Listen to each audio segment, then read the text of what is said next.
सर्प जब क्रोधित हुआ, आप देखते हैं कि सर्प जब क्रोधित होता है तो क्या करता है? सर्प जब क्रोधित होता है तो अपना फन उठा लेता है, ठीक है। तो सर्प ने अपने फण से क्रोध को प्रकट करते हुए बोला। थोड़े सा यहाँ पाठ्यक्रम में हमारे एक शब्द का उपयोग हुआ है, पितृ पिता महानाम। हम सामान्य भाषा में देखते हैं ना कि बाप दादा वाली जो बात आती है, दादा परदादा, तो यहाँ इन्होंने कहा है पितृ पिता महानाम कालादपि। उन्होंने कहा कि बाप दादाओं के समय से मैं भी यहाँ रह रहा हूँ। मतलब सामान्य एक शब्द का प्रयोग करें जैसे कि मैं अपने पूर्वजों के समय से यहाँ रह रहा हूँ। मेरे पूर्वज मतलब मेरे पिता, मेरे दादा, मेरे परदादा सब यहाँ रह रहे हैं। तो उसका कहने का अर्थ हुआ कि बाप दादाओं के ज़माने से मैं भी यहीं निवास कर रहा हूँ, इसीलिए इस वृक्ष पर मेरा अधिकार है और यह वृक्ष मेरा ही है। इसके बाद एक शाखा से दूसरी शाखा पर घूमने वाला एक कीड़ा बोला, अपने पुत्रों के साथ मैं बहुत वर्षों से यहीं रह रहा हूँ, इसीलिए यह वृक्ष मेरा हुआ, या इसीलिए यह वृक्ष मेरा है। अनंतरम शुकः अस्य वृक्षस्य फलानि खादन् जन्मतः अहमत्रैव वर्ते नाहमिमं नृपं परित्यक्तुमिच्छामि मदीय एवायं न्यग्रोधवृक्षः इति उच्चैः अवणत्। ततश्च तत्रस्याः अपरिमिताः क्रमयः कीटाश्च अयं तरुः अस्मदीय एव इत्युक्त्वा वृक्षस्योपरि स्वम् अधिकारं घोषयन् विचित्रतरं कोलाहलं कुर्वन्। इसके बाद अब पहले कौवे ने अपना अधिकार बताया, कौवे की बात सुनकर सर्प ने अपना अधिकार बताया। अब सर्प के बाद उस पेड़ पर एक शाखा से दूसरी शाखा में घूमने वाले एक कीड़े ने अपना अधिकार बताया। इसके बाद अब तोता कहता है, इसके बाद तोता उस वृक्ष के फलों को खाता हुआ तोता कहता है कि इस वृक्ष में या इस वृक्ष के फलों को खाता हुआ मैं जन्मों से यहीं पर हूँ, मैं इस वृक्ष को छोड़कर नहीं जाना चाहता हूँ, यह बरगद का वृक्ष मेरा ही है। और ऐसा ज़ोर ज़ोर से बोलने लगा। इसके बाद वहाँ के असंख्य कीड़े मकोड़े यह वृक्ष हमारा ही है, यह वृक्ष मेरा है, यह वृक्ष हमारा है, ऐसा कहकर वृक्ष के ऊपर अपना अपना अधिकार घोषित करते हुए अनेक प्रकार का शोर करने लगे, अनेक प्रकार का कोलाहल करने लगे। जैसे कि जब आप लोग किसी बात को लेकर शोर करते हैं, बातें करते हैं, अपनी बात को रखते हैं, ठीक है। आगे हम देखते हैं इस अध्याय में, अत्रांतरे कश्चित् अजापुत्रः तत्रागतः सोऽपि तस्य तरोपत्राणि खादन् नन्दति स्म। तं दृष्ट्वा सर्वे प्राणिनः न्यायनिर्णयं कर्तुं तं प्रार्थयन्तः। सर्वेषां वचनानि श्रुत्वा च अज अवदत्, अस्तु मया समेषां धर्मस्या समाकर्णिता, इदानीं मम वचनानि यूयं शृणुत। काश्चन शाखा काकेभ्यः शाखान्तराणि च कृमिकीटेभ्यः मूलं सर्वेभ्यः अनेन प्रकारेण सर्वेभ्योऽपि वृक्षं विभज्य दाप्यिष्यामि। अस्मिन्नैव क्रमे कश्चित् वृक्षच्छेदकं मे नेत्रमस्ति, तम आह्वयामि इमं वृक्षं खण्डशः कर्तुम् इति। आगे के अध्याय में ये कहते हैं कि अब तोते ने अपना अधिकार बता दिया। तोते के बाद कोई बकरी का बच्चा वहाँ आता है, ठीक है। वह भी उस वृक्ष के पत्तों को खाते हुए प्रसन्न हो रहा था, खुश हो रहा था। उसको देखकर सब प्राणियों ने न्यायपूर्वक निर्णय करने के लिए उससे प्रार्थना की। सभी की बातों को सुनकर बकरा बोला, अच्छा, मैंने सभी की समस्या अच्छी तरह से सुन ली। मैंने कौवे की भी समस्या सुन ली, मैंने सांप की भी समस्या सुन ली, मैंने कीट पतंग की भी समस्या सुन ली, इसके बाद मैंने तोते की भी समस्या सुन ली, ठीक है। अब मेरी बातों को आप सब सुनिए। बकरा बोला, कोई शाखा कौवों को, कोई अन्य कीड़े मकोड़ों को, जड़ किसी को, इस प्रकार सभी को वृक्ष को बांटकर मैं दिलवा दूंगा। इसी गांव में कोई लकड़हारा मेरा एक मित्र है। बकरा बोला, इस गांव में एक लकड़हारा है जो मेरा मित्र है, उसको इस वृक्ष को टुकड़े टुकड़े करने के लिए बुलाता हूँ, ठीक है। अब इन्होंने कह दिया कि मेरा एक मित्र है जिसे मैं इस वृक्ष को कटवाने के लिए या टुकड़े टुकड़े करने के लिए बुला लेता हूँ, वह इस वृक्ष के टुकड़े टुकड़े कर देगा। अजस्य निर्णयः सर्वे स्वीकृतः, अतः सर्वेपि वृक्षच्छेदकस्य समीपं गत्वा निग्रोधवृक्षं चित्वा तस्य भागानां वितरणार्थं प्रार्थयन्त। परं सोऽयं काष्ठच्छेदकः अवदत्, पूर्वम् अहं वृक्षान् छिन्नदं स्म, अधुना तादृशे कुत्सिके कर्मणि न व्यापारयामि। वृक्षाणां छेदनं महत् पापमिति मया अधिगतमस्ति, अतः न्यग्रोधवृक्षस्य छेदनम् अहं न करिष्यामि इति। ठीक है। आगे कहते हैं, बकरे के निर्णय को सभी ने स्वीकार कर लिया।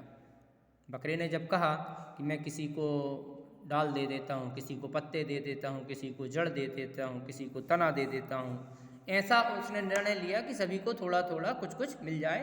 तो उसने एक युक्ति बताई कि इस गांव में मेरा एक लकड़हारा मित्र है, मैं उसे बुलाता हूँ, वो अपनी कुल्हाड़ी लेकर आएगा और इस वृक्ष के टुकड़े टुकड़े करके थोड़ा थोड़ा सभी को बांट देगा। बकरे के निर्णय को सभी ने स्वीकार कर लिया। सभी लकड़हारे के पास जाकर बरगद के वृक्ष को काटकर उसके भागों को बांटने के लिए उस लकड़हारे से प्रार्थना करने लगे। परंतु वह लकड़हारा बोला, पहले मैं वृक्षों को काटता था, परंतु अब मैं ऐसे घृणित कार्य को नहीं करता हूँ। घृणित मतलब पाप, या कह सकते हैं इसको आप घोर। ठीक है, मैं ऐसे घोर पाप नहीं करता हूँ, या ऐसे मैंने घोर काम करने बंद कर दिया हूँ। अब मैं ऐसे घृणित कार्य को नहीं करता हूँ। वृक्षों को काटना बहुत बड़ा पाप है, ऐसा मैंने जान लिया है और मान लिया है। इसीलिए बरगद के वृक्ष को मैं नहीं काट पाऊंगा, या बरगद के वृक्ष को मैं नहीं काट सकता। ठीक है, इन्होंने कह दिया कि मैं वृक्ष को नहीं काट सकता। अब आगे बात बढ़ती है। आगे ये कहते हैं, तत्रापि सर्वे प्राणिनः तं वृक्षं छेदुं तथा निर्बन्ध अकुर्वन् तदा सा धीमान् इदमाह। अस्तु तर्हि प्रथमं मे वचः शृणुत। यूयं सर्वेपि अनेन वृक्षेण उपकृता एव। वृक्षस्य उपकारं स्वीकृत्य युष्माभिः कः प्रत्युपकारः कृतः? युष्माकं मध्ये कः वृक्षस्य जलसेचनम् अकरोत्? कः तस्य रक्षणं विहितवान्? न कोऽपि किञ्चिदपि अकरोत्। वरुणदेव वृष्टिं वर्षति, सूर्यदेव प्रकाशं प्रयच्छति, भूमाता वृक्षस्य आधारभूता अस्ति, वायु अनिलं ददाति, ते सर्वे वृक्षं पालयन्ति, पोषयन्ति, रक्षन्ति च, ते न कदापि मम अधिकारः वर्तते इति अवदन्। ते सर्वे परोपकारिणः, परं यूयं सर्वे परोपकारिणः वृक्षस्य साहाय्यं स्वीकृत्य तमेव नाशयितुं कृतसङ्कल्पा यूयं स्वाश्रयमेव नाशयत्। अस्मिन् वृक्षे छिन्ने सति यूयं कुत्र गमिष्यत्? इसके बाद लकड़हारा अपनी बात को आगे बढ़ाते हुए कहता है कि फिर भी सभी प्राणियों ने मेरे इस वृक्ष को काटने के लिए जिद की।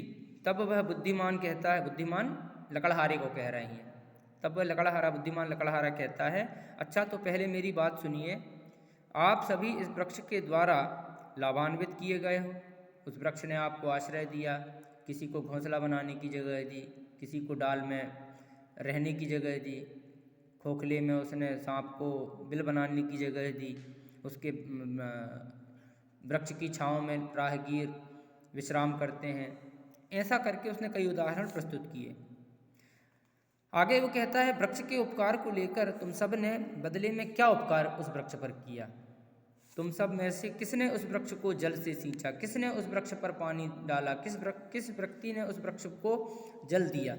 किसने उसकी रक्षा की? किसी ने कुछ भी नहीं किया। वह विद्वान लकड़हारा कहता है, वरुण भगवान वर्षा करते हैं, सूर्य भगवान प्रकाश देते हैं, धरती माता वृक्ष की आधारभूत है, वायु हवा देता है, वे सभी वृक्षों को पालते हैं, पोषण करते हैं, उसकी रक्षा करते हैं, परंतु उन सभी ने कभी भी मेरा अधिकार है, मम अधिकारः वर्तते इति अवदन्, ऐसा कभी नहीं कहा। वे सभी परोपकारी हैं, परंतु तुम सब दूसरों का उपकार करने वाले वृक्ष की सहायता को लेकर उसी को नष्ट करने का निश्चय किए हुए हो। तुम सब अपने आश्रय को ही नष्ट कर रहे हो। इस वृक्ष के कट जाने पर तुम सब कहाँ चले जाओगे? उसने ये विचारणीय बात उन सबके सामने रखी। सर्वमिदं श्रुत्वा पशुपक्षिणः आम सत्यं वयं स्वकर्तव्यं विस्मृत्य अधिकारार्थं कोलाहलं कुर्मः। वृक्षः प्रकृतिदत्तः वरः अस्ति, सा न कस्यापि एकस्य भवितुर्मर्हति। अस्माभिः सर्वैः मिलित्वा वृक्षस्य संरक्षणं संवर्धनं समारोपणं च कर्तव्यं, न तु विनाशः कार्यम् इति दृढनिश्चयम् अकुर्वन् अस्माभिः मानवैः अपि वृक्षसम्पत् वर्धनीया ननु।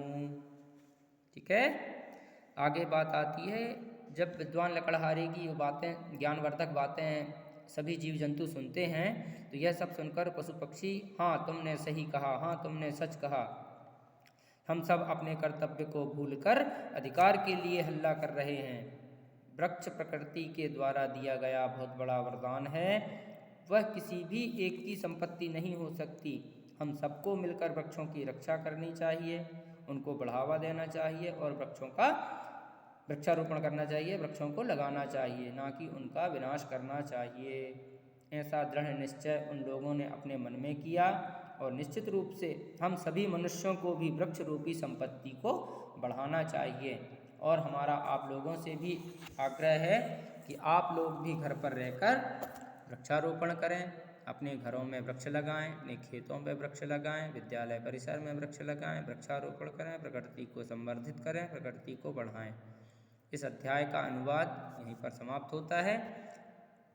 अगले वीडियो में हम न्यग्रोध वृक्ष नामक इस अध्याय के प्रश्न एक पदेन उत्तरत, एक वाक्येन उत्तरत, अधोलिखित प्रश्नानाम् उत्तराणि लिखत, रिक्त स्थानानि पूरयत, यथा योग्यम योजयत, इनको लेकर उपस्थित होंगे।